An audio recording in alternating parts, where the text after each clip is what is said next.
right, so expectations. What are my expectations for you all?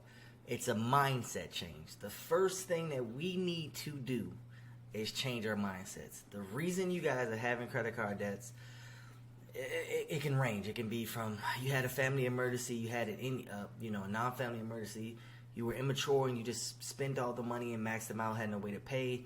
You could have lost your job. There are so many different reasons to why these credit cards are maxed out. You may have used a bunch of it and just kept paying the minimum due, but the interest rate was so high that it increased the amount of the balance, or maxed it out that way. There's so many reasons. The first expectation is to cut excuses.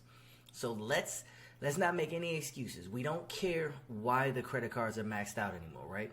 They're maxed out, whatever. We're going to now pay them back. The first thing is to understand, okay, we have these maxed out credit cards. We have to pay them back. In order to get our credit better, we have to pay these back to lower our utilization, right? If you are doing extracurricular things that you know that you can cut, you need to cut them. If you're going out to party, you need to stop partying. If you're purchasing video games or in-app purchases or things like that, you need to stop.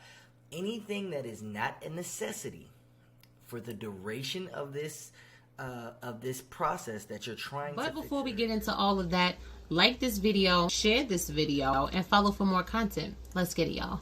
Trying to fix your credit, get rid of the credit card debt.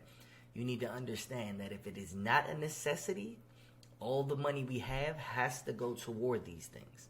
It's not excusable. It's not like, oh man, I'll just pay more next time. No. We got to get rid of all the extracurricular things and just cut them dead now. I'm talking cold turkey. If it's hard to do, I understand it's going to be a slow process.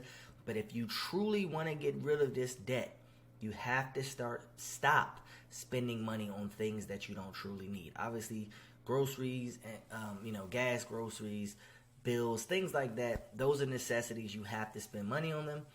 But if it's something like, I wanted to go out this weekend. I wanted to go to an amusement park. I wanted to go to a concert. I wanted to, go fishing and pay for bait, or things that aren't true necessities. We have to put a hold on them just so we can get a grip on this debt. Start to knock it down. And then you can go back to living normally. Remember, the struggle is only going to be temporary as long as you have a game plan to overcome the struggle. With that being said, if you guys are truly committed with this mindset change, I promise you, it is going to hurt in the beginning. Don't get me wrong. I'm not going to lead you astray and make you guys think, hey, this is going to be super easy. This is a crazy tactic. This is something that's just going to happen overnight. It's not. This can take weeks. This can take months. Depending on how much debt you have, this could take years. But I promise, once it's done, once it's all paid back, and you have an education and a mindset change, your life is going to get so much easier. With all those grounds being covered, you now know my expectations for you guys. If you feel like you can't have that mindset change, I still want you guys to go through and finish the course. But just understand, if you are still doing things that are hurting you, doing these tactics won't necessarily help you like they should. So the expectation has to be, your mindset has to change. You have to be ready and willing to cut ties with the wants so we can improve the needs. Let's get to it.